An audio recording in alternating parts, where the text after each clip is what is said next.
As we also saw in chapter 2, challenging times are often opportunities for God's children to be elevated. Instead of despairing, we should rejoice and trust Him more in moments of helplessness and vulnerability. It may be a time of divine promotion, so there is no need for sorrow or depression. Praise Jesus. I am so happy to be back again to read Daniel chapter 3. We are going to read together slowly, and at the end we are going to see the moral lessons. For the new ones, please, you can go back and see Daniel chapter 1 and chapter 2, and then you can come to chapter 3. It will flow better than when you begin in chapter 3. So let us begin. Nebuchadnezzar, the king, made an image of gold, whose height was 60 cubits and its width 6 cubits. He set it up in the plain of Dura, in the province of Babylon. And King Nebuchadnezzar sent word to gather together the satraps, the administrators, the governors, the counselors, the treasurers, the judges, the magistrates, and all the officials of the provinces to come to the dedication of the image which King Nebuchadnezzar had set up.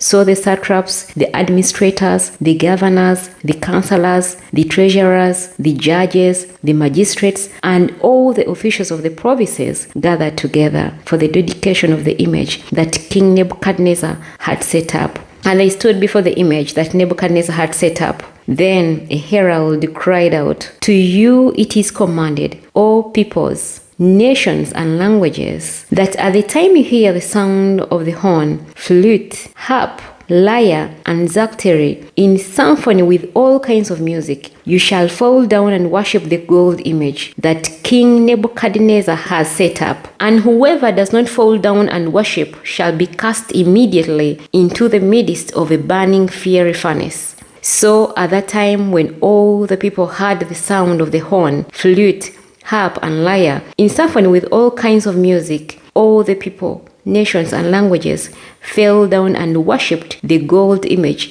which King Nebuchadnezzar had set up. Therefore, at that time, certain Chaldeans came forward and accused the Jews. They spoke and said to King Nebuchadnezzar, "O king, live forever. You, O king, have made a decree that everyone who hears the sound of the horn, flute, harp, lyre, and psaltery, in symphony with all kinds of music, shall fall down and worship the gold image. And whoever does not fall down and worship shall be cast into the midst of a burning fiery furnace. There are certain Jews whom you have set over the affairs of the province of Babylon, Shadrach, Meshach, and Abednego. These men, O king, have not paid due regard to you. They do not serve your gods or worship the gold image which you have set up." Then Nebuchadnezzar, in rage and fury, gave the command to bring Shadrach, Meshach, and Abednego. So they brought these men before the king. Nebuchadnezzar spoke, saying to them, "Is it true, Shadrach, Meshach, and Abednego, that you do not serve my gods or worship the gold image which I have set up? Now, if you are ready at the time you hear the sound of the horn, flute, harp, lyre, and psaltery in symphony with all kinds of music, and you fall down and worship the image which I have made, good. But if you do not worship, you shall be cast immediately into the midst of a burning fiery furnace. And who is the God who will deliver you from my hands?" Shadrach, Meshach, and Abednego answered and said to the king, "O Nebuchadnezzar, we have no need to answer you in this matter. If that is the case, our God whom we serve is able to deliver us from the burning fiery furnace, and he will deliver us from your hand, O king. But if not, let it be known to you, O king, that we do not serve your gods, nor will we worship the gold image which you have set up." Then Nebuchadnezzar was full of fury, and the expression on his face changed toward Shadrach, Meshach, and Abednego. He spoke and commanded that they heat the furnace 7 times more than it was usually heated. And he commanded certain mighty men of valor who were in his army to bind Shadrach, Meshach, and Abednego and cast them into the burning fiery furnace. Then these men were bound in their coats, their trousers, their turbans, and their other garments, and were cast into the midst of the burning fiery furnace.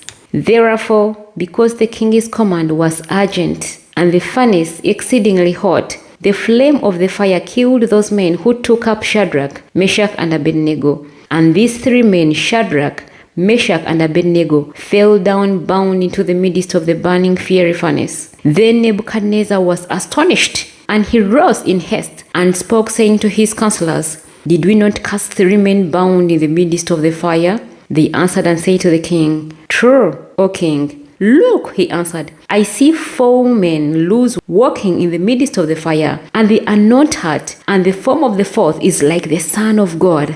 Then Nebuchadnezzar went near the mouth of the burning fiery furnace and spoke, saying, Shadrach, Meshach, and Abednego, servants of the Most High God, come out and come here. Then Shadrach, Meshach, and Abednego came from the midst of the fire. And the satraps, administrators, governors, and the king's counselors gathered together. And they saw these men on whose bodies the fire had no power. The hair of their head was not singed, nor were their garments affected, and the smell of fire was not on them. Nebuchadnezzar spoke, saying, Blessed be the God of Shadrach, Meshach, and Abednego, who sent his angels and delivered his servants who trusted in him. And they have frustrated the king's word, and yielded their bodies, that they should not serve nor worship any god except their own God. Therefore, I make a decree that any people, nation, or language which speaks anything amiss against the God of Shadrach, Meshach, and Abednego shall be cut in pieces, and their houses shall be made an ash heap, because there is no other God who can deliver like this. Then the king promoted Shadrach, Meshach, and Abednego in the province of Babylon. Thank you so much for reading chapter 3 with me. So we are going to see what are the moral lessons that we learn in Daniel chapter 3. We see that in the kingdom of God, compromise is never an option, even in the face of terrifying circumstances. The 3 men, Shadrach, Meshach, and Abednego, were willing to die rather than disobey God. They knew very well that God did not like the worshipping of idols. When we see in verses 16 to 18, they made it absolutely clear to King Nebuchadnezzar that whether or not God saved them from the fire, they would not bow down and worship idols. Their stance was firm and unwavering. They knew very well that the God that they were serving was the supreme God. He was above all the gods that King Nebuchadnezzar and the kingdom of Babylon were worshipping. As believers, we are not concerned with the fears and priorities of the world. We look beyond what is visible, and this pleases God. When the 4 men were thrown into the burning fiery furnace, God miraculously saved them, an act beyond human comprehension. His ways are not our ways, and He's always in control. Just because we find ourselves in difficult situations, just like these 3 men, Shadrach, Meshach, and Abednego, were in, does not mean that there is no way out. We must trust God, surrender to Him, and allow Him to work in ways beyond our imagination. We serve a faithful God who never forsakes those who put their complete trust in Him and listen to His voice. From verses 24 here and onwards, we see that King Nebuchadnezzar was astonished. What he intended as a matter of vengeance turned into a moment of wonder, for he had never seen anything like it, and he had never imagined seeing something of that kind. The Son of God, Jesus, was with them in the fire, shielding them from harm. As a result, this idol-worshipping king exalted the God of Shadrach, Meshach, and Abednego. This teaches us that when we allow God to work through us, even unbelievers may come to believe, and a soul may be saved. However, compromise erases God's manifestation in our lives. We must never be ashamed of depending on Him in all situations, whether small or great, challenging or easy. Finally, when we see in verses 30 here, where they say, then the king promoted Shadrach, Meshach, and Abednego in the province of Babylon, we see that these men were promoted to higher positions in the kingdom. As we also saw in chapter 2, challenging times are often opportunities for God's children to be elevated. Instead of despairing, we should rejoice and trust Him more in moments of helplessness and vulnerability. It may be a time of divine promotion, so there is no need for sorrow or depression.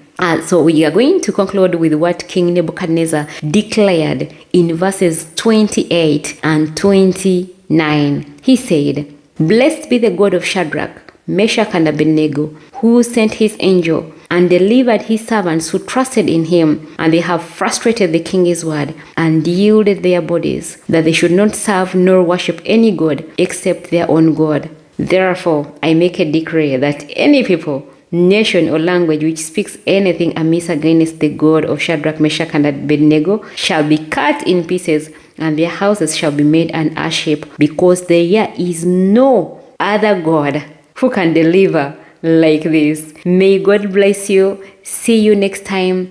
Bye bye.